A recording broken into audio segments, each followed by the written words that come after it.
Waduh, saya bilang ini kelas tinggi semua nih, bapak-bapak semua nih.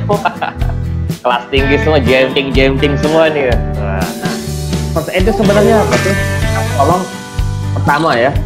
Jadi definisinya pertolongan pertama yang diberikan kepada orang berupa RJP pada pasien henti napas atau henti jantung tanpa menggunakan alat-alat kesehatan. Nah, ini digunakan pada orang yang henti napas henti jantung.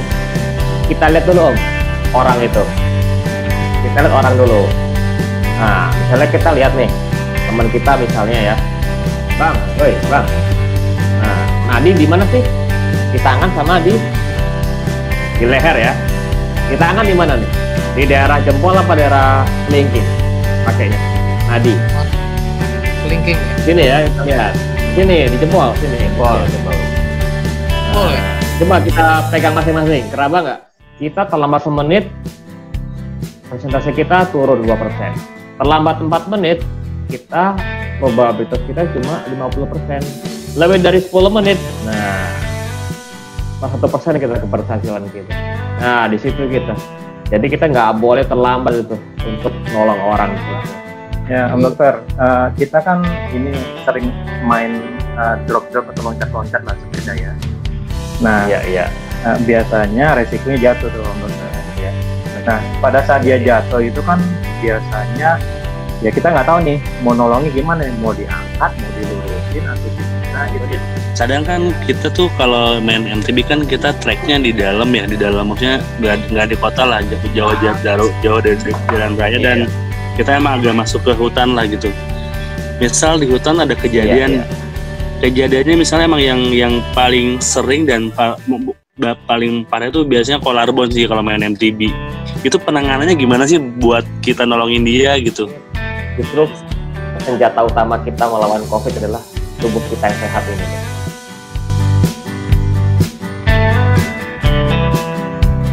Nah, first aid itu sebenarnya apa sih?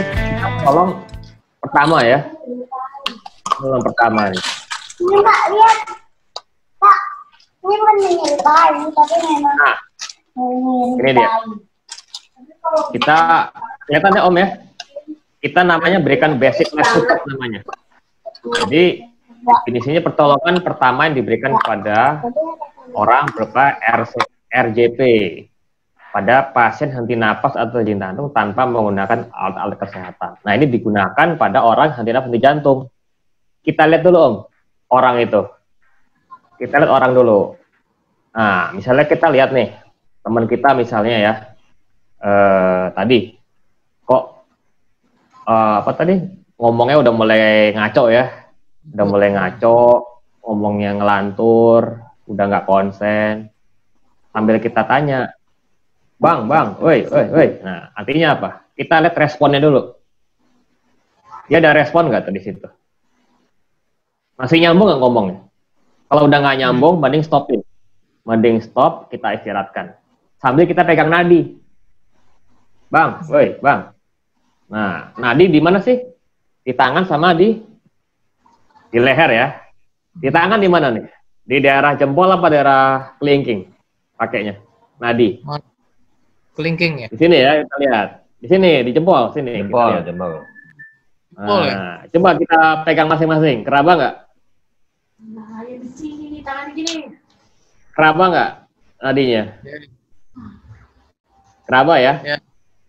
Nah, artinya pastiin teman kita itu yang tadi ngomongnya ngaco, ngelantur itu masih bisa diajak ngomong atau nadi masih ada nggak? Kalau nadinya masih ada, aman. Artinya apa? Pompa jantungnya masih ada. Ya hanya butuh istirahat aja. Begitu nadi ada, ngomongnya mungkin masih ngaco atau bagaimana, istirahat. Begitu istirahat, jangan dikerubutin. Kasih oksigen. Kalau ada oksigen, kasih oksigen. Tapi kalau nggak ada oksigen, di kipas-kipas. Sambil kipas-kipas, kasih oksigen. Sambil dibuka bajunya ya, dilonggarin semuanya, helm, sarung tangan dilepas, baju dilonggarin. Kalau ada resetting dilonggarin juga. Sama jangan lupa kakinya diangkat. Kaki diangkat. Kenapa? Jadi kaki lebih tinggi dari kepala. Itu fungsinya buat apa sih? Supaya aliran darahnya lebih banyak ke ke otak di situ ya. Itu dia fungsinya. Nah, sambil kita lihat, kira-kira mampu nggak dia naik sepeda lagi? Kalau dia nggak mampu, atau kita lihat raba nadinya, nah, raba nadi kita lihat, bandingin punya kita. Kalau kita kuat, mungkin punya dia lemah.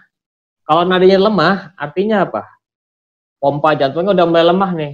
Jangan dipaksain goes lagi. Mending bawa ke rumah sakit, pakai mobil. Itu sih sebenarnya. Kemarin sih kita Pertamanya langsung cari motor penduduk sekitar, kita bawa pulang. Nah, itu udah bener tuh. Udah bener. Jangan paksa goes. Nadinya teman kita itu lebih lemah dari kita, itu pertanda tuh. Udah, langsung bawa rumah sakit aja mendingan. Kenapa? Kalau kita paksain lagi, dia kolaps dia. Sampai sekarang tuh dok, jadi berhenti goes dok. Oh, nah itu dipaksain itu dia. Langsung tinggi, jangan juga nggak ya apa, jangan dipaksain kalau gitu, harus dari yang rendah dulu, rendah sedang dulu gitu sih. Oke,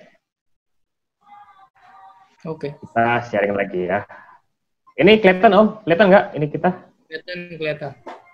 Yang basic life support kelihatan ya. Nah, sama juga tadi kejadiannya. Kalau ketemu teman kita atau korban yang tiba-tiba jatuh, gubrak, ya kan? Dipanggil, woi, bang, bangun bang. Nah, dia nggak ada respon. Kita harus cek dulu pertama, cek nadi dulu kita, cek nadi dulu. Ada nggak nadinya? Kalau nadi nggak ada, langsung CPR. Nah, CPR ini kita ada waktunya Om. Jangan kita, ini gimana nih? Panggil pertolongan. Nah, dalam 4 menit nggak di CPR, artinya apa? Kita lewat namanya golden time.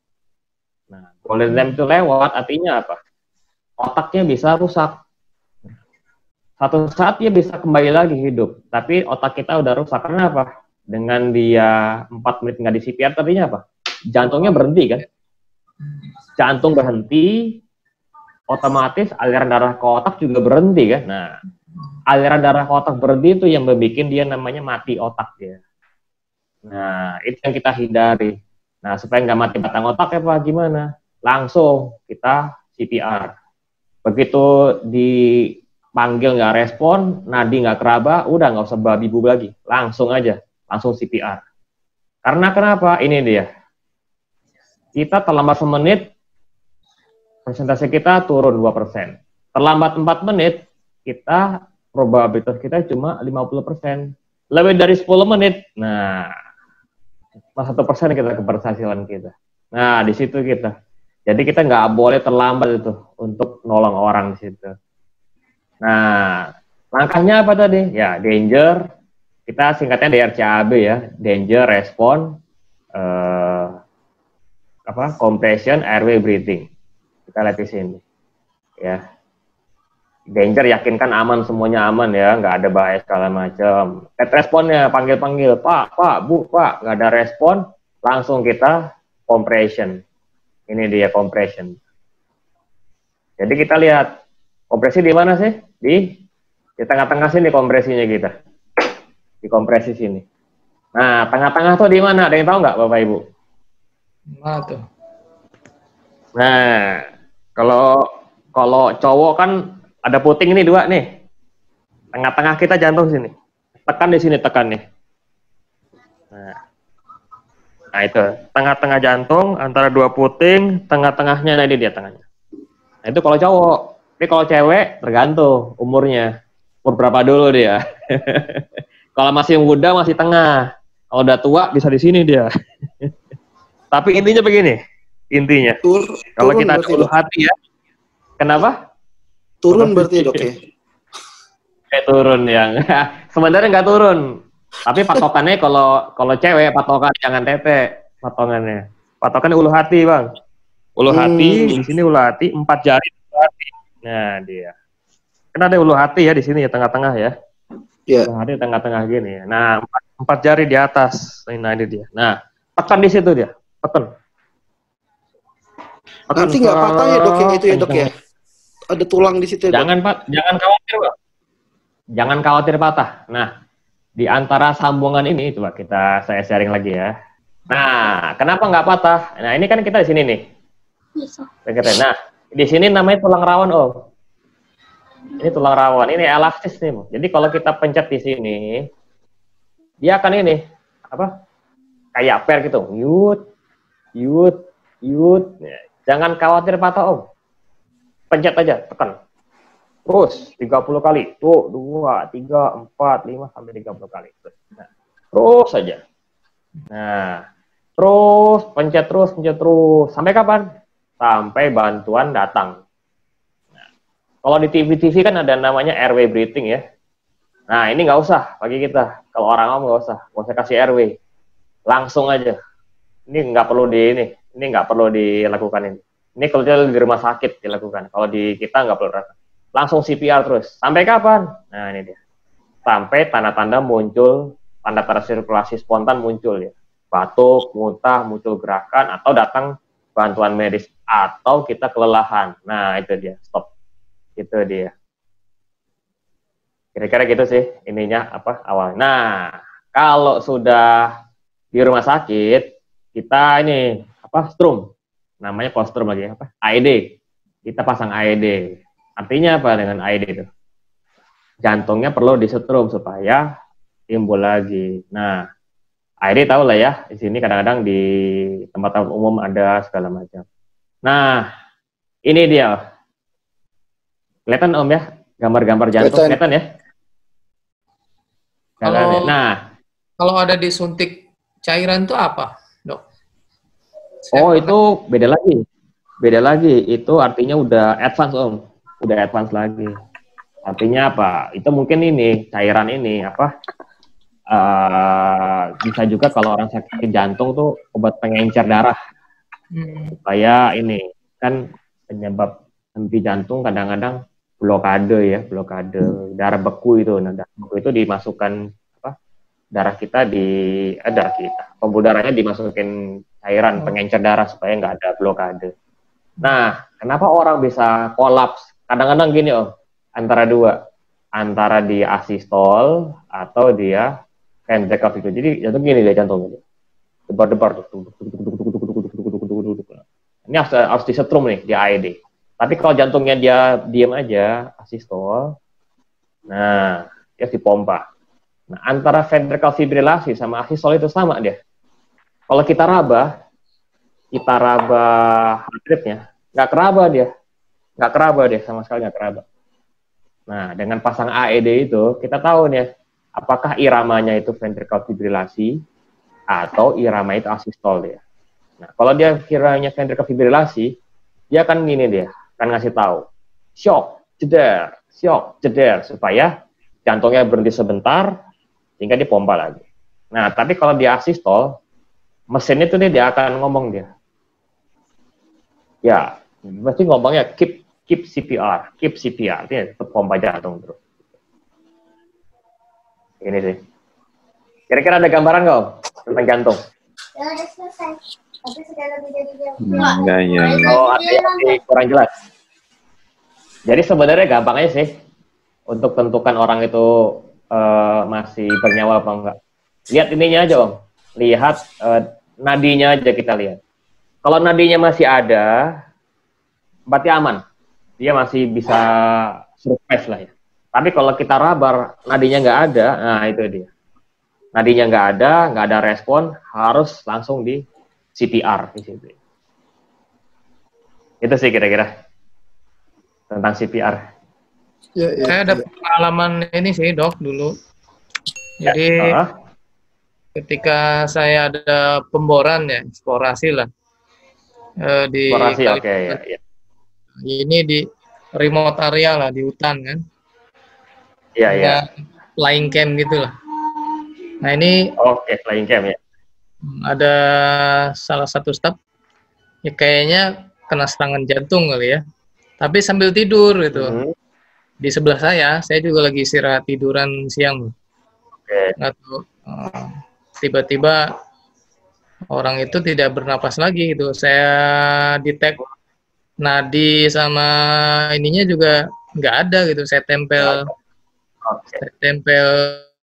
nggak kedengar, terus napas di pipi juga nggak kerasa, nadi juga nggak ada. Iya, iya. Wah, ini kayaknya udah meninggal, tapi sambil tidur gitu. Lewat. Iya, Oh, sih. itu pengalaman. Ya itu bisa. Itu bisa banget. Ada yang sambil tidur, ada yang lagi lari, ada yang lagi nyetir. Artinya apa? Setiap saat ya, kena siapa saja, kapan saja itu bisa. Nah, Iya. tapi kalau kita konteksnya kita lagi olahraga, kita kan tahu ya tanda-tandanya ya. Gitu Nah, dia. ini Artinya ada kalau kita kaitannya nih. guna-guna, Kayaknya Kenapa? tadi ada kaitannya apa tadi tuh? Eh, intensity ya, apa tadi tuh? intensitas, iya, intensitas, betul. Kan sebelum dia istirahat dan meninggal itu kan dia melakukan aktivitas gitu kan, bekerja. Betul. Jadi Iya. dia bekerja. Jadi sepertinya kayak gitu. Kalau kita nggak tahu apa tadi tuh, listen to your body itu kan, mungkin pada saat itu dia tidak Iya, benar, merasa- benar. Iya, ya benar sih. Intinya apa? Kita sebelum olahraga ya, kalau kita konteks olahraga ya, kita tahu dulu sebenarnya sih, kita seberapa sih mampunya ya. Jangan nanti dikatain cemen lah, dikatain apa sama teman-teman, jadi dipaksa. Jangan. Lebih baik kita tahu diri dulu. Misalnya kita sanggupnya cuma 5 kilo, ya udah 5 kilo aja. Nah, itu butuh proses kan. Awalnya 5 kilo, 6 kilo, 7 kilo, lama-lama 10 kilo. Iya kan? Om Dokter, nanya Om Dokter. Yuk, monggo, Om Ridwan. Ya, Om Dokter, kita kan ini nih sering main drop-drop atau loncat-loncat lah sepeda ya. Nah, Iya. biasanya resikonya jatuh tuh Om Dokter. Resikonya jatuh. Ada kalanya mungkin kesleo gitu ya. Kesleo Iya. atau mungkin ada yang patah juga. Mungkin Om Didin pernah nih bisa cerita nanti Patah ya? pengalaman patahnya gitu ya. Nah, pada saat dia jatuh itu kan biasanya ya kita nggak tahu nih mau nolongnya gimana, mau diangkat, mau dilurusin atau gimana gitu ya. Kita kan mesti hati-hati ya, takutnya dia kenapa gitu. Biasanya kita tanya dulu, kenapa nih, ada di sakit di mana rasanya kan. Terakhir Om Iwan juga pernah tuh. Iya. Sepedanya dulu ditolong nih. Nah itu, Bener ya, sepeda dulu ya. Sayang sepeda sepedanya dulu. nih. Malam Nanya sepeda dulu ya. sepedanya aman nggak, orangnya baru diselamatin. Nah, iya benar. Orang belakangan aja orangnya. Nah itu gimana dokter, penanganannya untuk yang teman-teman yang jatuh ya dok ya? Jatuh ya. Oke, sip. Oke. Lanjut slide berikutnya ya. Kita kebetulan nih kita mau bahas juga ya. Oke. Lanjut berikutnya ya. Kita share dulu ya sebentar ya.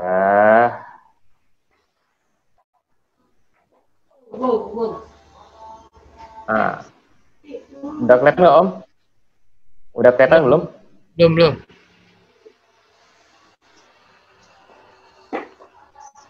Lagi loading deh.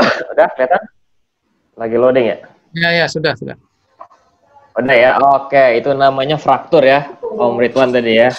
Itu fraktur. Nah, ini dia. Fraktur pajak. Oke. Ya, patah tulang. Artinya apa? Kita tahu kan mekanismenya ya. Dari lompat-lompat, jumping, kemudian jatuh ya. Nah, kita tahu nih. Tanda-tandanya apa sih kalau patah tuh? Bengkak biasanya. Bengkak, memar, sakit, kemudian melihat. Nah, kalau kita pegang itu bunyi itu, Bu, namanya. Kalau di istilah orang kedokteran tuh bunyi crepitus. Kayak ini, kayak gitu ya. Nah, jadi. Kemudian apa? Ada luka terbuka. Nah, kayak gini lah kira-kira. Ini curiga nih fraktur nih. Nah, kita gini nih kadang-kadang. Kalau kita lihat ya. Jadi patah tulang tuh ada macam-macam. Ada yang stabil, ada yang enggak. Jadi kalau nggak stabil tuh di bahu atau di persendian ya segala macam. Nah, stabil tuh apa? Di tulang-tulang yang panjang segala macam. Nah, ini kira-kira. Artinya apa? Dari penampakan kayak gini tadi ya. Itu ini tulang-tulangnya nih ini. Ada yang bengkok apa segala macam. Kemudian gini. Nah, kalau udah begini ya, jangan diapa-apain. Kalau tulang terbuka, langsung tutup, Om. Langsung tutup, jangan digerakin. Sambil kita raba di bawahnya. Misal patah tulang tangan atau di kaki, kita raba. Ada kesemutan nggak tangannya? Atau ada ini nggak, baal nggak? Kalau ada baal, kesemutan, artinya apa? Aliran darah ke sini terputus dia. Nah, itu harus cepet-cepet. Nah, kalau ada kayak gini terbuka, jangan diapa-apain, jangan dicoba-coba diangkat, langsung tutup aja. Disiram ya, siram dengan air, kemudian tutup supaya nggak terinfeksi. Nah, biasanya kayak gini nih biasanya, tulang patah gini. Nah, kemudian langsung sanggah, kemudian langsung minta bantuan bawa ke rumah sakit. Nah, kayak gini Om. Misalnya patah sini. Jangan coba-coba dilurusin. Biarkan aja begini dia. Kalau misalnya patahnya begini, ya udah. Bikin penyangga, supaya jangan gerak, kemudian langsung bawa ke rumah sakit. Istilahnya imobilisasi. Kenapa? Kalau takut kalau kita ada begini, posisinya kita lurusin, malah makin memperparah tulang yang patah itu. Nah, kalau makin parah artinya apa? Bisa terjadi perdarahan. Itu yang kita takutin di situ. Nah, ini sih kira-kira gambarannya ya, cara-caranya. Macam-macam imunisasinya, pakai tandu atau pakai perban segala macam. Itu sih. Artinya apa? Biarkan yang bagian patah itu begitu, ya, jangan coba-coba dipindah-pindah Om. Tetap gitu aja posisinya. Langsung bawa ke rumah sakit. Itu sih. Itu sih kira-kira secara general gitu gambarannya. Jangan langsung digerak-gerakin. Tanya, dilihat bagian ujungnya itu misalnya patah di pergelangan tangan. Jari-jarinya lihat, dia merasa kesemutan apa enggak? Bisa digerakin apa enggak? Itu sih Om kira-kira gambarannya secara umum. Om, nanya Om. Ya. Ya. Kalau kitanya yang jadi korban Om. Ya. Kitanya yang jatuh nih. Ya. Nah, kita mesti gimana Om? Gua nggak apa-apa, langsung berdiri. Atau bagusnya gimana nih? Atau lentang dulu kayak atau gimana gitu Dok? Kitanya nih yang jatuh nih. Tergantung jatuhnya. Usahakan kalau jatuhnya telentang ya udah telentang aja, jangan gerak-gerak dulu. Ya, kadang-kadang kita refleks ya, jantung terletak, terus langsung berdiri ya. Jangan dulu. Ya. Artinya apa ya? Kita harus tahu. Kita kan yang ngerasain ya. Kita jatuh kan paling refleks apa sih? Nahan beban kan? Ya, pakai tangan ya. Begitu jatuh, ya sudah. Tangan yang kejatuhan atau kaki itu jangan digerakin dulu. Biar dulu aja gitu. Artinya apa? Kita jangan coba-coba berdiri dulu. Biarkan orang lain menolong gitu. Itu sih saran saya. Tapi lain soal ya. Amit-amit kalau kita nggak sadar ya. Nah, itu dia. Nah, begini juga teman-teman. Tolong teman-teman yang maaf. Amit-amit kalau ada yang teman jatuh kemudian nggak sadar. Jangan langsung diangkat. Itu kejadian kan kayak siapa dulu ya? Ingat dong yang MotoGP di Malaysia tuh, para pembalap Jepang. Siapa tuh? Yang Jepang ya? Orang Jepang siapa itu? Justru meninggalnya itu katanya salah penanganan karena dia ada di tengah race, diangkut kan sama mediknya. Nah, salah ngangkut dia, salah ngangkut itu yang bikin meninggal. Nah, begitu dia teman kita misalnya nggak sadar, diam aja. Harus gitu, lehernya dipegang dulu. Pertama dulu ini sama kayak tadi prinsipnya. Teman kita jatuh nggak sadar, lihat ada nggak nadinya dari leher atau ada. Kalau nadi ada, artinya apa? Aman, dia masih hidup. Nah, begitu jatuh telentang, hati-hati. Kalau di first aid ya, kita pakai namanya collar neck. Kita jaga. Tapi kalau nggak ada collar neck, itu leher harus dijaga. Jadi kalau angkat badan, lehernya jangan ketinggalan. Jadi ada satu orang khusus yang megang leher. Pegang leher khusus sama ini. Harus rata bawanya. Harus rata bawanya supaya lehernya jangan ke ini. Jadi jangan kayak bawa ini. Jangan kayak bawa kambing gitu ya. Diangkut gitu tangannya, kaki gitu. Jangan. lehernya harus dijaga juga di situ. Karena apa? Begitu lehernya patah, ya, kita salah angkat, dia akan kruk gitu. Nah, udah, langsung game over itu biasanya. Gitu sih Om, lewat itu. Kadang-kadang salah ini, salah penanganannya gitu. Artinya apa gini? Pastikan gini, kalau misalnya jatuhnya di tengah-tengah lapangan gitu, lagi lompat jatuh, kruk, diemin dulu aja, jangan langsung diangkat.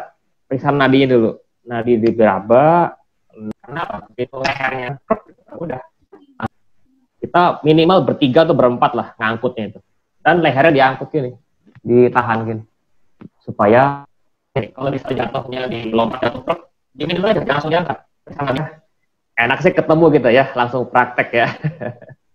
Praktek. Banyak kok Nah itu dok. di YouTube. Iya. Kadang-kadang gini, orang saking pengen nolongnya ya, jadi buru-buru. Aduh, itu jangan. Mendingan kita pastiin dulu. Nadi yang penting, nadi. Kalau orangnya diajak ngomong masih bisa, itu aman. Jangan buru-buru diangkat. Supaya banyak ini dia aman. Tapi kalau nadi nggak ada, langsung kita CPR. Itu sih kira-kira. Om Dodo nanya dong. Yuk, monggo Om Dodi. Kadang kan kita tuh kalau main MTB kan kita tracknya di dalam ya, di dalam maksudnya nggak di kota lah, jauh dari jalan raya dan kita emang agak masuk ke hutan lah gitu. Misal di hutan ada kejadian, kejadiannya misalnya emang yang paling sering dan paling parah itu biasanya collarbone sih kalau main MTB. Itu penanganannya gimana sih buat kita nolongin dia gitu? Itu aja sih. Sorry Om, collarbone. Collarbone ya? Collarbone itu apa ya? Sorry, maaf. Nggak tahu. Collarbone kayak apa ya? Ayo ditanya lagi, nggak tahu. Tulang bahu. Oh, tulang bahu. Nah, kalau tulang bahu, gini, sama prinsipnya Om. Prinsipnya sama. Nah, tulang bahu, retak gitu ya. Nah, langsung kita ini, pakai ini, tangannya. Tangannya itu disanggah. Begini. Jangan dia papain dulu. Jadi kayak ada gambar gini ya. Saya kasih gambar ya. Nah, kata nggak Om? Gambarnya. Ya, ini di bidai namanya. Bidai ya. Sorry, tahu. Ini sama prinsip tangannya. Tangan itu disanggah. Nah, ini dia nih. Di sini di bidai, digantung. Tulang bahu kan dia ada beban di sini ya. Kalau tangannya nggak gini, tangannya diangkat gini. Diangkat pakai kain atau apa, langsung berakit itu. Untuk lihat. Gitu. Kalau tulang bahu masih aman sebenarnya. Masih aman. Nah, tapi yang nggak aman kalau tulang dada nih yang kena. Waduh, itu bisa nusuk ke jantung atau nusuk ke paru-paru, itu yang bahaya. Sama tulang paha. Bahayanya kenapa ya? Ada yang tahu nggak? Tulang paha. Perdarahan. Paha pinggul itu kan paling banyak ini, pembuluh darah. Nah, pinggul patah, paha patah. Nah, itu dia. Bahayanya bukan patahnya, perdarahannya itu. Perdarahannya bisa bikin orang habis darah itu. Amit-amit bisa lewat di jalan itu kalau nggak segera ditangani. Ini sih Om kira-kira jawabannya. Jadi intinya adalah jangan coba-coba mengubah posisi orang patah itu. Kalau posisi tangannya bengkok ya udah, jadi bengkok aja. Langsung bawa ke rumah sakit itu. Langsung ditangani sana. Wah, saya sama tukang urut dilurusin, Dok. Oh gitu ya Om ya? Tapi lurus nggak? Lurus nggak deh? Enggak. Karena gini, ini prinsipnya ya, tulang itu nggak dia apa-apa nyambung kok. Nah, bedanya kalau ke dokter ya, sambungnya lurus. Kalau ke dukun, sambungnya bengkok. Itu sebenarnya. Yes, kalau nyambung pasti nyambung. Nah, kadang-kadang kalau di dukun patah tulang kok ditarik ya, kruk. Nah, itu pakai feeling aja dia. Pakai feeling aja tuh. Ya, kalau feelingnya bagus lurus. Tapi kalau feelingnya nggak bagus, bisa bengkok dia malah. Itu sih sebenarnya. Tapi ini sharing juga nih. Saya ada tetangga di kampung. Jadi saya kan rumah orang tua saya nggak jauh dari sini lah. Nah ini, ya ini masih muda, umur SMP lah. dia ada cedera Iya. patah tulang di area ini apa kaki. Nah itu Iya.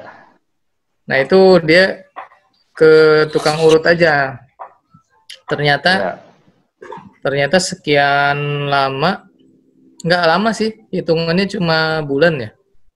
Itu tahu-tahu memburuk gitu loh, sampai kakinya tuh harus diamputasi karena udah terlambat gitu. Jadi kayak ada tulangnya itu kan dia masih muda, jadi tulangnya kan tumbuh tuh dok. Jadi nyambungnya itu normal gitu, jadi menyamping gitu. Jadi menusuk, jadi menjadi pendarahan kan, jadi nusuk ke ininya. Nah itu sampai diamputasi. Setelah diamputasi, nggak lama kemudian malah tambah parah, meninggal. Jadi ini sharing aja. Jadi maksud saya, kemarin waktu saya jatuh itu memang kan pilihannya kan, saya kira nggak ada fracture, nggak ada patah. Jadi tapi dislokasi aja. Memang kan area di siku kan, persendian apa lengan bawah. Siku ya. Ya kan antara lengan bawah dengan lengan atas ada dislokasi lah di siku. Nah itu sama tukang urut memang bisa dia betulin kembali ke posisinya. Saya udah bisa gerak-gerak gitu. Tapi seminggu kemudian kok tambah bengkak dan tambah apa ya? Iya. Akhirnya saya ronsen, ternyata fracture di area itu yang di apa? Di ujung itu. Ya akhirnya dioperasi. Sampai sekarang Dioperasi. tancap nih, belum saya bisa lagi ya. Oh masih ada pennya ya Om Didin ya? sih. Iya. Ya sebenarnya patah tulang itu tugasnya dokter ya, hanya meluruskan aja kok ya. Jadi kan namanya operasi kan sebenarnya gini, dilurusin, kemudian dikasih pen supaya nanti nyambungnya lurus. Sebenarnya itu sih prinsipnya, lurus. Nah, tapi kalau di luar-luar itu kan ditarik aja dengan harapan dia lurus. Tapi kan di sana nggak ada ronsen ya, jadi kita nggak tahu nariknya bener apa enggak itu. Saran saya, ini ke dokter aja lah, istilahnya. Kenapa? Tulang patah itu kan nggak hanya tulang sebenarnya. Ada pembuluh darah di situ, ada saraf, kemudian ada yang lain-lain. Nah takutnya patahan itu kalau ditariknya sembarangan, tadi bener, kena patahannya kena pembuluh darahnya, itu malah perdarahan. Nah begitu perdarahan banyak, kan nggak dialirin darah tuh, jaringannya mati kan. Nah jaringannya mati mau nggak mau apa? Ya diamputasi lama-lama. Itu sih sebenarnya, karena kenapa harus ke dokter. Oke, mungkin ada lagi teman-teman pada diam semua nih cerita yang ngeri-ngeri begini nih. Nah, justru begini teman-teman. Dengan kita balik ke RB aja. Dengan kita tahu ini, justru kita malah paham. Jadi kita bisa ngukur risikonya. Karena kadang-kadang kan begini nih, kalau kita main tarik-tarikan tuh, adrenalin kita kan pasti terpacu. Yang pertama. Terus kemudian yang kedua, teman-teman kita tuh kadang-kadang suka ngomporin gitu. Allah cuma segini aja kok nggak mau, nggak bisa. Ayo bisa. Siapa itu? Nah, itu ngompor. Saya kali ya. Itu biasa itu. Nah makanya itu apa namanya? Kemarin saya dapat ini nih Om, dapat apa namanya? Dapat pesan bagus lah dari senior gitu ya. Yang penting kita mesti jaga emosi kita. Kita jangan over PD. Apalagi kalau misalkan sudah turun ke lapangan, adrenalin meningkat. Nah itu pasti terus kemudian jadi khawatirnya jadi tidak rasional. Ketika tidak rasional, disitulah awal terjadinya masalah. Nah tapi gini nih dok, ini juga biar apa namanya kita juga sebenarnya kan membangun awareness ya bahwa memang apa yang kita pilih ini adalah genre yang resikonya ternyata tinggi gitu ya, resikonya ternyata tinggi. Nah, apa ya, kita mesti apa ya, selain kita mengetahui apa namanya hard kompetensi seperti ini ya, dok ya. Ketika kita yang jatuh, kita mesti diam dulu, kita stabilkan diri kita sendiri dulu. Terus kemudian melihat teman yang jatuh juga jangan buru-buru cek nadia apa segala macam tadi yang udah Om Dokter tadi sampaikan. Tapi ada nggak yang apa namanya bagaimana kita bisa mengendalikan emosi nih? Ini mungkin ya mungkin sharing aja lah ya. Sharing aja lah. Emosi. Apa bagaimana kita mengendalikan emosi, mengendalikan apa namanya keinginan kita yang membuncah itu ketika kita harga diri, harga diri kita memang. Sudah Sabar Om Setiawan. Itu kadang-kadang suka saya nggak sabar, makanya kan ini kalau saya lari ya Dok ya, kalau saya lari itu ya kadang-kadang saya mulai dengan pace 7, tahu-tahu sudah jadi pace 6. Benar. 6-nya 6 kecil lagi, walaupun rata-ratanya masih 6.4 atau 6.3 gitu ya. Tapi itu nggak sadar gitu. Apalagi ada Om Asmi kan, waduh, ya udah ketarik. Mana orang itu? Benar. Nggak ada suaranya. Gini, sebenarnya yang om-om alami itu udah saya alami semua itu sebenarnya. Nah, saya dulu itu ya, kalau ini cerita aja nih ya. Kalau lari itu ya, sampai keluar kota saya. Borobudur maraton saya ikut, Jogja maraton ikut. Itu yang half maraton kan. Namanya half maraton kan, kayaknya harus ini kan di bawah 3 jam ya, harus nyampe kan. Kalau 10K itu di bawah sejam. Nah, di bawah 1 jam ya, sub 60 ya, di bawah 60 ya. Itu kayaknya harga diri itu wah tertampar sekali itu. Nah, ada momen Om, pasti ada momen di mana kita berubah. Nah, ini saya momen berubah tuh saat MCU tuh tahun lalu tuh. Ya, yang tadi saya bilang, aku nggak ada keluhan, kok EKG ku jantungnya tebal ya. Nah, situ momen saya berubah. Momen saya berubah, oh iya. Mungkin karena saya paham lah ya. Karena saya paham kalau jantungnya tebal, nanti nggak bisa pompa jantung berkurang, nanti gagal jantung nanti harus minum obat nanti mahal, aduh umur pendek segala macam. Udah pikir macam-macam dah. Nah, sejak momen itulah. Jadi saya jaga-jaga. Nah, sekarang saya kalau lari tuh maksimal 10 kilo aja dah. Udah nggak berani lah HM. Udah nggak berani lagi. Nah, artinya apa? Kalau orang bijak tuh ngomong pengalaman adalah guru yang terbaik ya. Kita nggak mesti ngalamin diri sendiri kan untuk berubah ya. Dengan kejadian teman kita, kejadian orang lain itu kan pelajaran juga. Jangan sampai kena ke kita. Kenapa? Once kena ke kita, aduh, banyak Om pengorbanannya Om, iya kan? Kita bisa ninggalin kerjaan kan? Ninggalin kerjaan, kita nggak bisa cari uang, nanti anak-anak gimana, segala macam. Intinya sih, ini sih, jaga nafsu ya. Jaga nafsu ya. Jangan sampai kena kejadian. Karena, ya, kadang-kadang momentum lah ya. Momentum itu yang harus kita pegang sih. Kita mengalami diri sendiri atau orang yang mengalami itu yang membuat kita berubah. Gitu sih. Ya, sekarang kalau saya sih ingatnya gini aja Om. Ini apa? Smartwatch pakai terus ya. Lari, naik sepeda pakai terus. Begitu udah geter-geter nih. Udah. Udah geter-geter udah itu tidur juga pakai. Oh iya, itu kan bisa ya. Artinya apa? Begitu geter lagi olahraga, udah langsung turunkan intensitas. Tapi terbukti kok Om, saya kurangi kecepatan, saya kurangi intensitas. Badan saya tuh nggak terlalu capek. Saya dulu ini waktu zamannya tiap hari lari, tiap hari naik sepeda tuh, itu malah seminggu tuh atau 2 minggu sekali tuh ada aja sakit tenggorokan lah, pilek lah. Tapi begitu saya kurangin intensitasnya, saya malah jarang sakit itu. Nah, tadi benar tadi yang tadi itu. Makin tinggi intensitas itu malah rentan sekali untuk kena sakit itu. Jadi emang intinya saling ingetin sih Om. Kita gunanya gunanya komunitas apa kan? Saling ingetin sebenarnya. Jangan justru manas-manasin kali. Saling ingetin. Ada yang nggak mampu, ada yang nggak apa, udah ikutin aja. Iya sih. Kompor meleduk tuh. Siapa yang jadi kompor meleduk? Kompor meledak. Botol. Sekarang ngompornya jangan ini aja. Ngomporin upgrade sepeda. Nah, itu baru boleh loh. Waduh. Itu udah tiap hari, nggak usah diingetin itu. Oh, tiap hari ya. Aduh. Upgrade sepeda. Upgrade sepeda.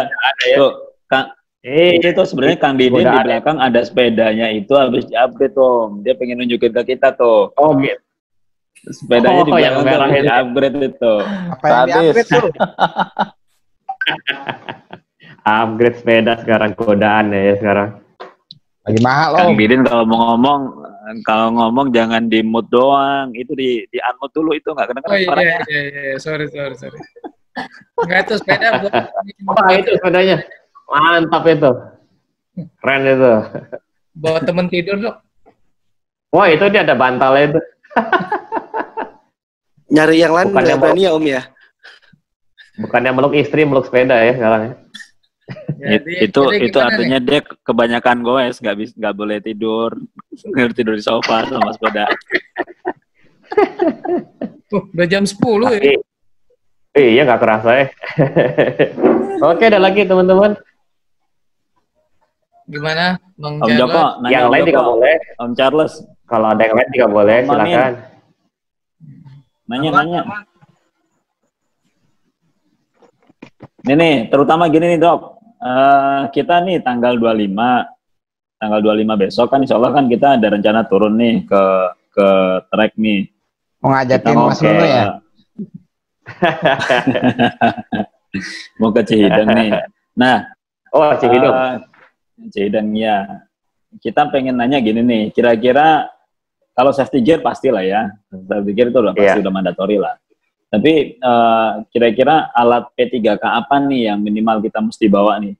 Jaga-jaga nih, kalau misalnya ada yang sampai ya amit-amit ya, misalkan ada yang sampai jatuh, fraktur, sedangkan itu kan benar-benar jauh dari mana-mana nih Om nih. Jadi paling tidak kita bisa ngamankan teman kita dengan apa yang bisa kita bawa nih misalnya. P3K standar lah kira-kira.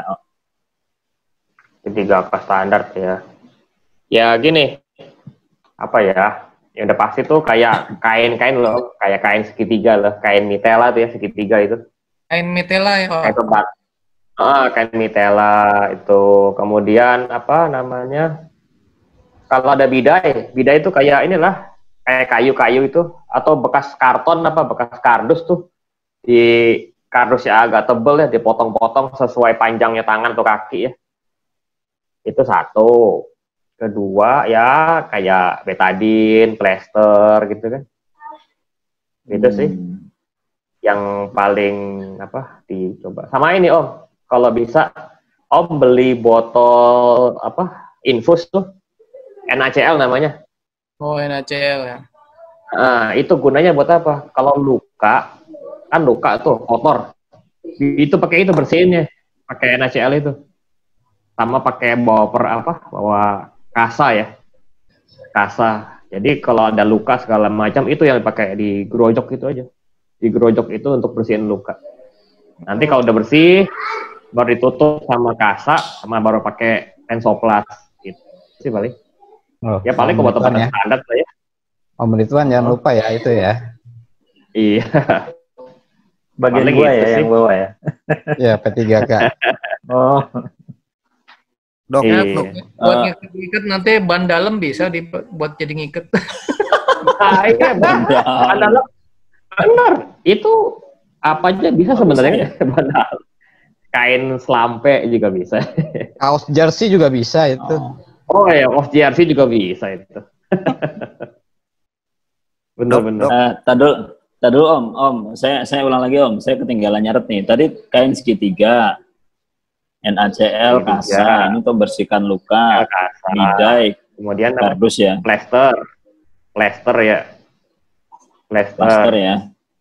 Jadi kalau kayak bikin kayak bidai itu kan dari kardus tuh, itu dilapisin Om, lapisin kain supaya nggak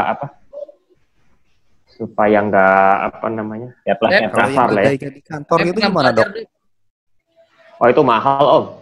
Iya, saya dulu aktif di ini PMR. Oh PMR, jangan SMA ya PMR. Apa tuh PMR pengantar minum racun? Orkestra PMR. mengikat luka, membuat andu sampai ini ya udah ngalamin lah. Kang Cocok nih Didin. berarti nanti Iya. jadi itu aja. Kang Didin, Nah, pennya masih ada belum? masih. Nah ini Pennya masih ada. Mas Nunu, ini kalau yang pennya masih boleh ngedrop nggak nih? Nggak boleh kali. Itu mah ukur diri aja lah, ukur diri aja itu. Dok, ini live ini istri saya di samping saya loh, dengerin ya dok. Oh gitu ya. Oh, itu remnya di situ, Mbak. Remnya di situ, remnya. Ya berarti nggak usah lah. Jadi Oh gitu ya, nggak usah ya. Jangan. Jadi ntar visanya nggak tim turun. dokumentasi aja ntar. Si Om Asmi tuh jago tuh udah. Itu Om Asmi. Udah gua ajarin tuh Om Asmi. Lagi. Kayaknya kalau sebelum tanggal 25 kita bisa praktek sekali aja gitu, oke juga nih kayaknya ya. Atur aja. Atur aja ya. Om Asmi jago tuh, udah aku latih Om. Jago dia. Buan prakteknya di Bintaro. Siap. Bintaro kan dekat kan. Pak Dodo mau nanya Pak Dodo. Enggak, udah dibantu sama pertanyaan-pertanyaan yang lain. Yang FD kemarin nggak dinanyain tuh.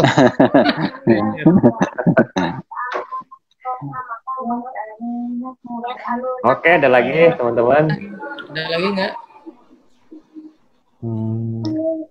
Cukup kayaknya. Apa mungkin kalau yang mau berangkat goes sekali sarapan yang efektif gitu biar ringan tapi cukup energi bisa jadi Gorengan apa gitu. makan, Om.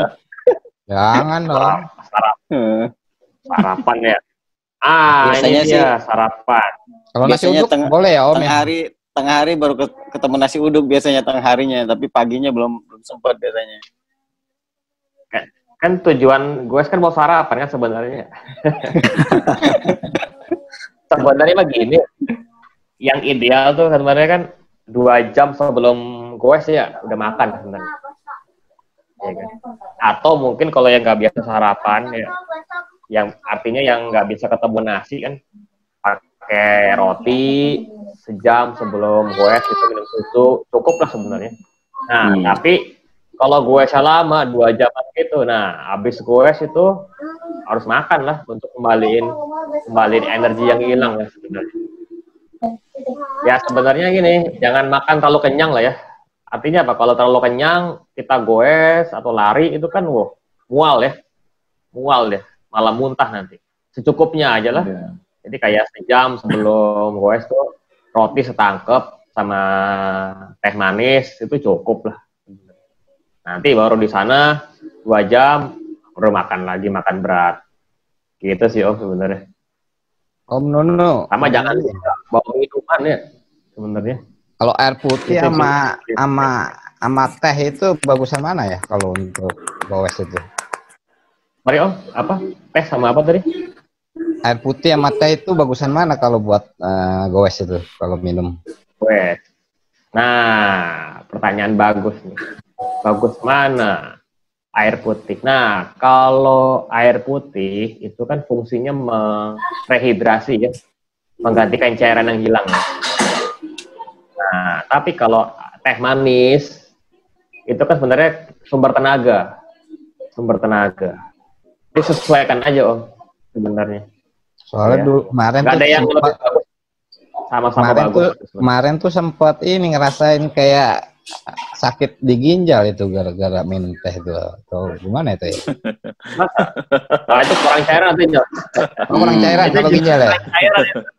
Kurang cairan ya. Om Joko umurnya berapa? Om Joko umurnya berapa kalau boleh tahu nih? Om Joko rokoknya kali dikurangin tuh. Di atas 5 jadi disebut. Kenapa umur ditanyain? Iya, biar buat ngukur. Om Nunu nanya dong. Rate-nya, Om. Silakan Om, silakan. Nanya dong. Ini kita di kalangan teman-teman nih kalau habis goes pertengahan capek gitu kan perlu, kalau istilahnya perlu gula gitu. Bener gak sih kalau kita minum Coca-Cola, Sprite gitu? Karena pikiran kita gulanya tinggi lah. bisa langsung ter ini gitu. Apakah itu pemikiran salah atau yang sebenarnya seperti apa? Karena kan mungkin ini tengah jalan nih udah kira-kira udah energi habis gitu. Gimana tuh? Iya.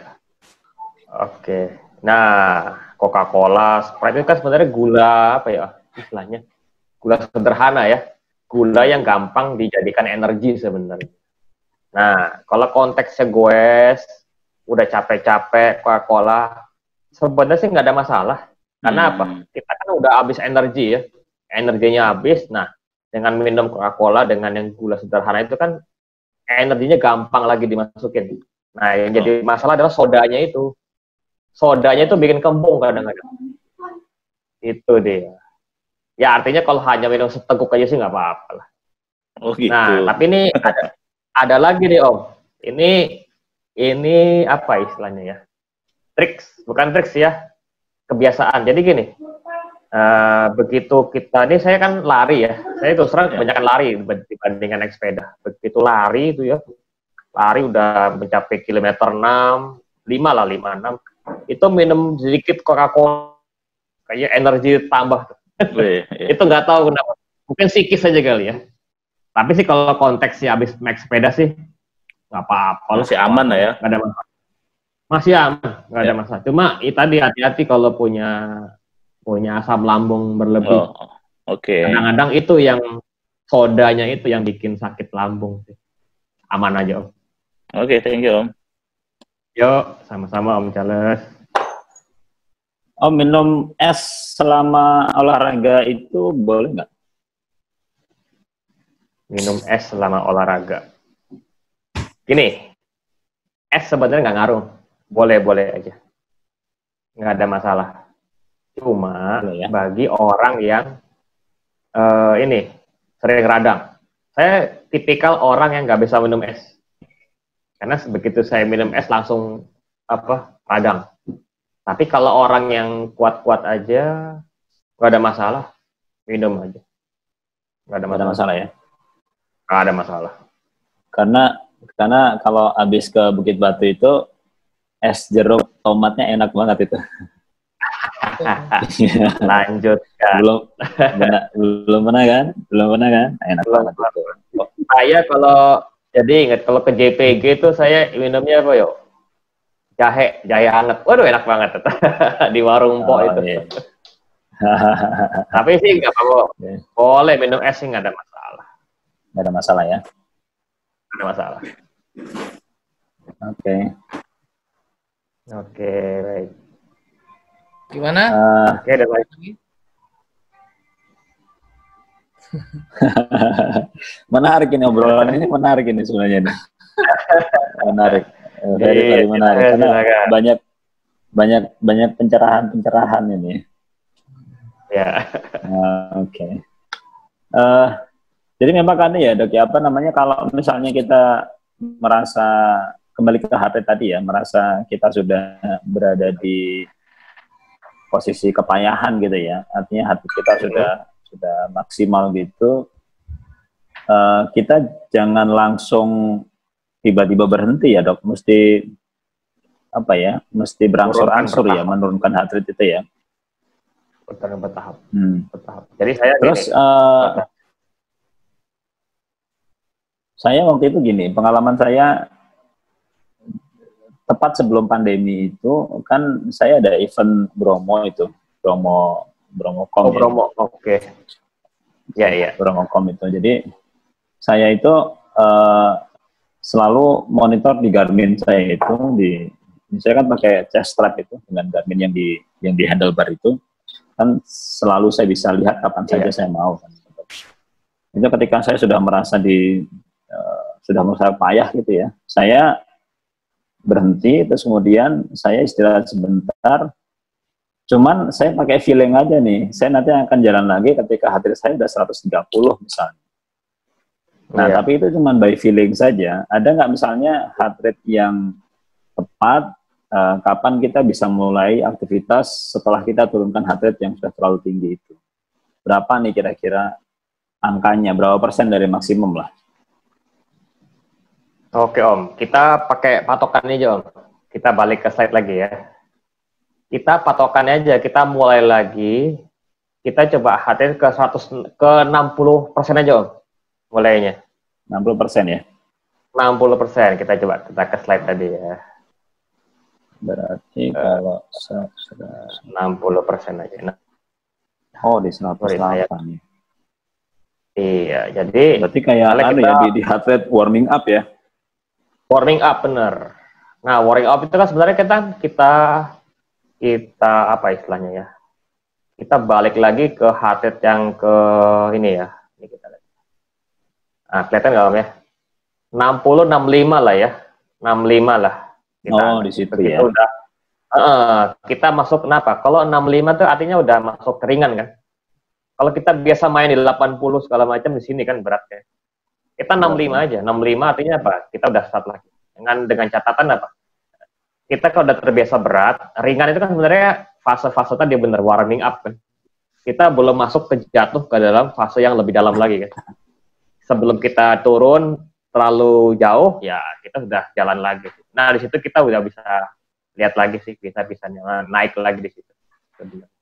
Karena kalau begitu kita kelamaan istirahat, susah Om, susah banget mulainya itu, udah males banget pasti. Iya benar. Berat udah banget. Males banget, pengennya rebahan aja kalau gitu kan, aduh selesai dah. Nah sebelum kita males itu, ya kita harus jalan lagi sih. Itu sih kira-kira. Yes. Oh iya, saya tadi di slide ini tuh sebenarnya mau ngomong begini sebenarnya. Ini itu saya sambil ngulang ya, sambil biar saya bisa mencerna meng-anchor di dalam otak saya nih. Jadi pertama memang kalau kita latihan itu harus ada kombinasi dari 3. Kita latihan cardio atau endurance, kemudian kita berlatih strength dan juga flexibility. Jadi masing-masing kemudian ada dipandu dengan matriks ini ya. Ini berarti jadwal latihan dalam seminggu itu penting ya Dok ya? Ya Om ya, jadwal latihan dalam seminggu itu kita mesti besok ngapain, besok lagi ngapain, dalam 1 minggu itu mesti ada ya? Betul. Bener. Jadi event misalnya monggo. Silakan. Oh oke.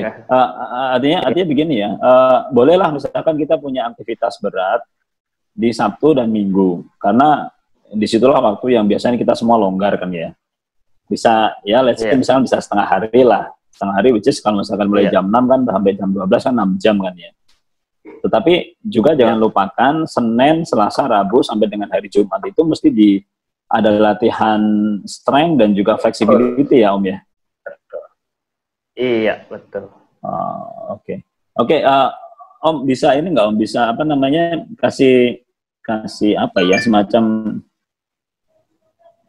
contoh lah misalnya ya, dengan kondisi kita nih, kita semua aktiviti sudah mulai normal lah, new normal ya. Kebanyakan dari kita sudah WFO, saya sudah WFO every day.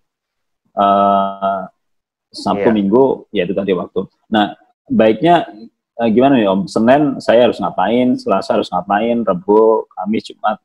Kemudian Sabtu Minggu saya bisa free, saya bisa bersepeda 100 kilo atau bersepeda Gunung Batu berapa gitu misalnya gitu.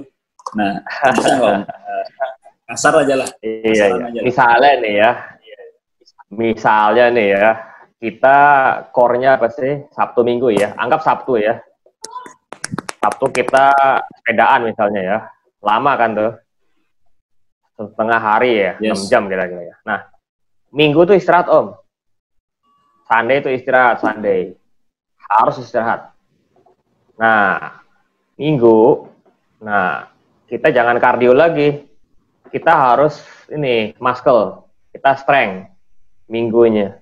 Kok Minggu lagi, Senin, sorry. Sabtu kita sepedaan lama misalnya, Sunday istirahat total, ya kan? Sunday kita mulai istirahat. Kok Sunday istirahat lagi? Ya benar, Sunday istirahat. Senin itu mulai latihan beban. Latihan beban tuh tadi gini aja, pull up, sit up gitu macam. Itu maksimal 20 setengah jam cukup lah, ya kan? Nah, baru Selasa. Nah, Selasa paling kita sepedaan aja atau lari 5 kilo, sepedaan 10 kilo cukup lah ya. Nah, Rabu itu bisa bisa olahraga ringan lagi, ya kan, atau muscle lagi. Kemudian Kamis istirahat misalnya, atau atau Kamis kita sepedaan lagi atau lari. Jumat istirahat atau muscle. Sabtu mulai lagi. Sabtu sepedaan lagi. Intinya sih kita selang-seling sih Om, kalau menurut saya. Dari berat, ringan, selang-seling aja. Nah, tapi 3 unsur itu, kardio, strength, sama flexibility itu harus ada tuh dalam seminggu itu. Nah, itu yang membentuk tubuh kita, menjaga kita dari gemuk, menjaga kita dari overweight, gitu ya. Menjaga nafsu makan, nah itu dia, itu. Bugar itu benar, bugar. Betul, karena kalau hanya sepedaan aja, yang ada nanti apa? Ototnya habis kita, kurus yang ada, nggak terbentuk otot kita. Itu. Ini kalau beban aja benar, beban aja hanya ototnya aja, kita kardionya nggak jalan. Itu sih kira-kira. Om, tadi flexibility itu kan ini ya, stretching ya? Stretching, betul. Berarti bisa stretching ini ya, setiap kali kita workout itu bisa langsung dilanjutkan dengan stretching itu ya? Betul, jadi stretching itu kan sebenarnya ngikutin kardio kah, ngikutin muscular. Jadi artinya apa? Selama olahraga itu tidak boleh melakukan stretching ya.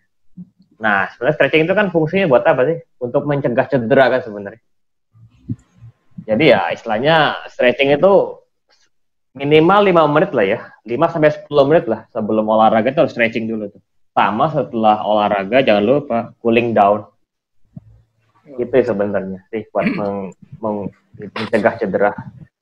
Oke, kayaknya ini the last question ya dari Mas Iwan ya, guys. Ya. Udah hampir 11 ini. Jadi, nggak kerasa setengah 11 ya. Ini mungkin bisa nanti dilanjut di Om Didin izin.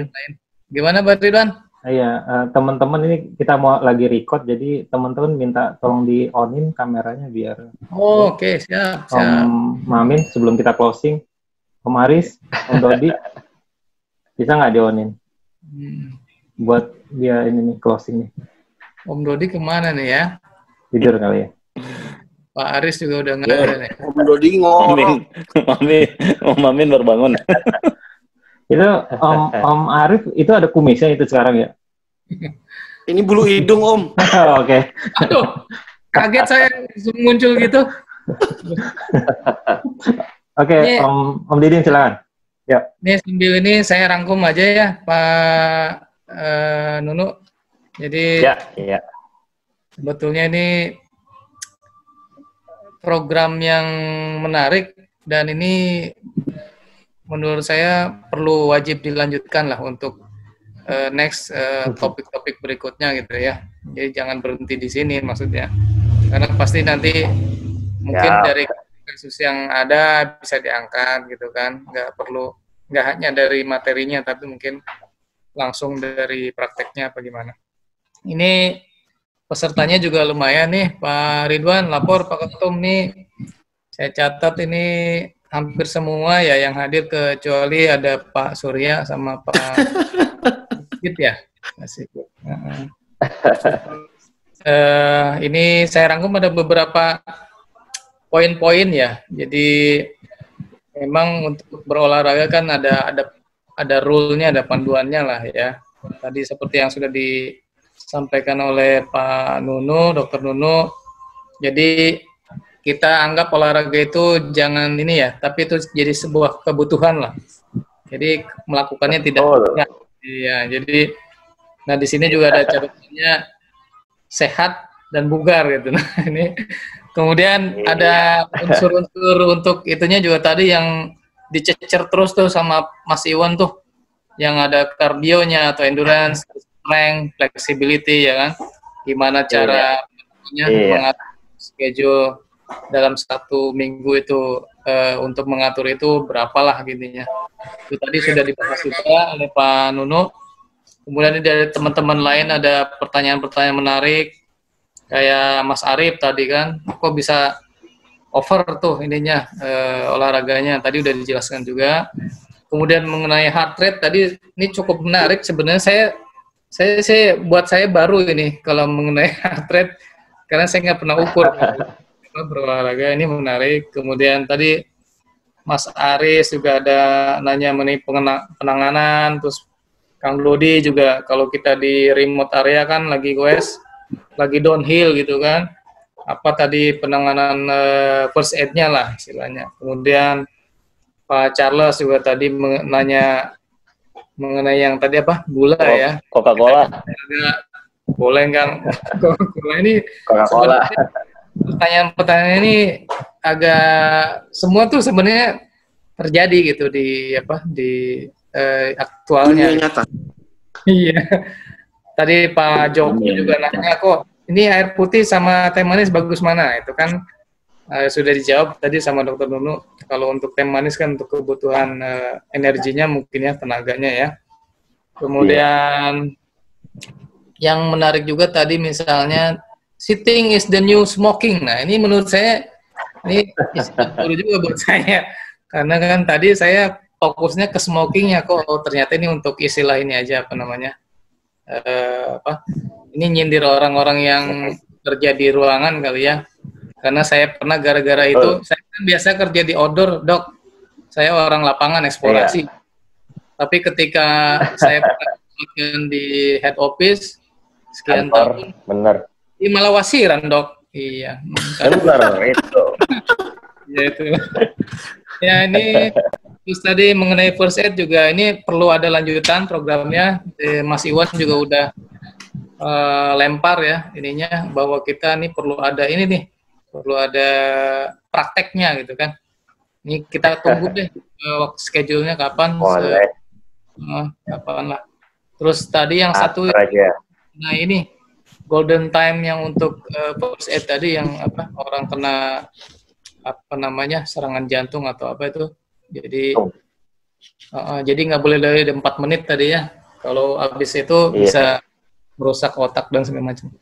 Kematian lah. Jadi ini banyak sebetulnya yang mungkin saya kelewat untuk rangkumannya. Tapi ini mudah-mudahan kawan-kawan juga nyatet karena catatan saya juga kayaknya nggak lengkap ini. Tapi sebagian besar bisalah ditangkap ininya isi dari apa yang disampaikan Pak Dr. Nunu. Ini kami sangat berterima kasih nih Pak Dokter. Harusnya ini ada ini nih, ada plakat atau apa gitu kan untuk biasanya kan gitu tuh. Seneng lah sama Pak. Sami-sami, saya juga senang bisa berbagi senangnya. Ya. Iya. Ini Pak ilmu kita hari ini. Ini masih monitor ya? Pak Azmi, terima kasih banyak Pak Azmi udah menyambungkan kami dengan Pak Dr. Nunu. Iya, sama-sama. Bisa terlaksana kegiatan malam ini. Ya, Pak Iwan juga ya, sama Ketum Pak Ridwan dan teman-teman semua. Dari saya sebagai moderator saya cukupkan. Saya kembalikan ke ini deh, Pak Ketua sama Pak Mas Iwan. Mungkin closingnya seperti apa? Terima kasih dari saya. Mohon maaf. Assalamualaikum warahmatullahi wabarakatuh. Waalaikumsalam. Waalaikumsalam. Monggo Pak Mas Ridwan sama Pak. Om Iwan ngantuk kayaknya. Dengar. Ini keberatan ini keberatan Google. Jadi neken aja pakai. Enggak ada darah kotak ya. itu ya VR ya, virtual reality itu ya. VR. Iya. Silakan Om Iwan komentarnya. Ya kalau saya sih Dok ya dan juga teman-teman sebenarnya inisiasi ini muncul juga karena obrolan sih jadi sebenarnya yang menjadi inspirasinya adalah apa yang pengalamannya dialami oleh Kang Didin. Jadi ketika beliau terjadi crash terus kemudian teman-teman antusias ya, refleks pengen nolongin, ternyata beliau malah kesakitan. Jadi saya pikir ini kita mesti dibekali paling tidak basicnya sehingga kita muncul awareness kita kalau jatuh kita harus ngapain, terus kalau ada teman jatuh kita mesti ngapain. Nah terus kemudian saya ingat tuh si Om Asmi ini beliau majoringnya di HSE ya, terus akhirnya terjadilah singkat cerita terjadilah forum ini. Tapi memang ini menarik, very very menarik ya, dan banyak hal-hal yang baru yang saya dapatkan ya. 80% dari heart rate, terus kemudian bagaimana setiap latihan dalam 1 minggu itu mesti ada gabungan dari 3 hal tadi itu. Terus tadi juga dikasih bocoran bagaimana kita menyusun schedule yang baik. Nanti mungkin Om Masmi siap-siap ya, nanti saya akan challenge lagi nih nanti Om Masmi nih. Ya, sama sih, saya pikir juga teman-teman juga berharap acara seperti ini perlu kita rutinkan ya. Durasinya mungkin ya bisa jadi sebulan sekali atau apa. Karena pasti kan kita pengen bugar lah ya, bukan cuma sekedar pengen sehat ya. Dan ternyata pengen itu ada caranya gitu, dan caranya itu kan Om Nunu nih yang bisa ngajarin kita nih. Gitu lah. Jadi gitu Om, saya pribadi juga mau terima kasih banget nih. Sayangnya dibatasin waktu sih ya, tapi ya nggak mungkin juga nggak dibatasin kan. Jadi mungkin nanti kita bisa ketemu, saya sangat berharap lagi kita bisa waktu adalah uang Om, ketemu tatap muka, tidak virtual seperti ini ya, sehingga nanti kita bisa mengenal lebih jauh dan lebih dekat. Terus praktek itu tadi kita pengen banget ya, praktek itu bagaimana caranya membida yang benar, bagaimana menyiapkan peralatannya yang benar, sehingga ya kita pengennya senang fun selamat sehingga tidak ada istilah kapok lah ya. Kayak Om Didin ini kan juga nggak ada kapoknya gitu. Luar biasa ini, memang perlu diacungin jempol ya Om Didin ini. Oke. Ya. Cukup dari saya cukup. Dari Om Asmi mungkin nih. Om Asmi speech-nya mungkin. Oh iya, oke. Kalau dari saya sih terima kasih atas waktu dan kesempatannya, udah diberikan peluang untuk kenal juga sama rekan-rekan dan om-om yang lain. Terus special thanks juga buat Dokter Nunu yang udah nyediain waktunya buat kita semua gitu. Ya, mungkin nanti ke depan kalau memang kita bisa praktek, nanti kita atur-atur lagi lah seperti apa gitu. Harapannya sih ya semua sehat selalu, terus tetap aman juga menjalankan aktivitas olahraganya, dan mungkin setelah dijelaskan seperti ini juga jangan berkecil hati, saya rasa sih tetap sepedahan aja, tetap olahraga juga gitu ya. Tetap semangat. Udah. Bukit Batu lagi Om. Ya, lanjut. Oke, makasih Om Asmi. Om Dokter Nunu bisa ini speech ininya penutupnya mungkin ya buat kita silakan Om. Oke, dari saya terima kasih. Saya teman-teman pada nggak ngantuk, kayak sudah senang banget sebenarnya. Iya. Menarik temanya Om. Karena gini sebenarnya kita ini kita kan sebenarnya hidup cuma sekali lah ya. Kita isi hidup ini dengan hal-hal yang berguna lah ya. Ya kita, karena olahraga itu penting bagi saya, bagi kita semua lah ya. Nah tugas kita adalah kita mempengaruhi sekeliling kita untuk bisa bergerak juga lah ya. Kita ya, nah kata Om Iwan tadi ya, untuk tahu sehat bugar ada caranya, ini adalah caranya lah. Jadi kita harapannya sih setelah Om bisa dengar ini, Om juga bisa sharing ke teman-teman sih bagaimana yang benar lah ya. Itu sih pesan saya, tetap sehat, jaga kesehatan, apalagi masa-masa COVID ini ya, virus di mana-mana. Nah, pertahanan tubuh yang terbaik adalah diri kita sendiri sebenarnya. Bukan dokter, bukan rumah sakit, justru senjata utama kita melawan COVID adalah tubuh kita yang sehat ini deh sebenarnya. Itu Om, dari saya. Oke, Om Dokter Nunu, terima kasih. Nanti kita coba edit ininya, videonya, kita izin buat di-upload di channel gitu ya, biar bisa sharing ke teman. Monggo, silahkan. Oke. Kalau begitu terima kasih Om Nunu, Om Asmi, Om Iwan dan teman-teman semua. Ya, selamat malam. Saya tutup. Wabillahi taufiq wal hidayah. Assalamualaikum warahmatullahi wabarakatuh. Waalaikumsalam. Waalaikumsalam. Waalaikumsalam warahmatullahi wabarakatuh. Terima kasih Pak Dokter. Terima kasih. Terima kasih dokter.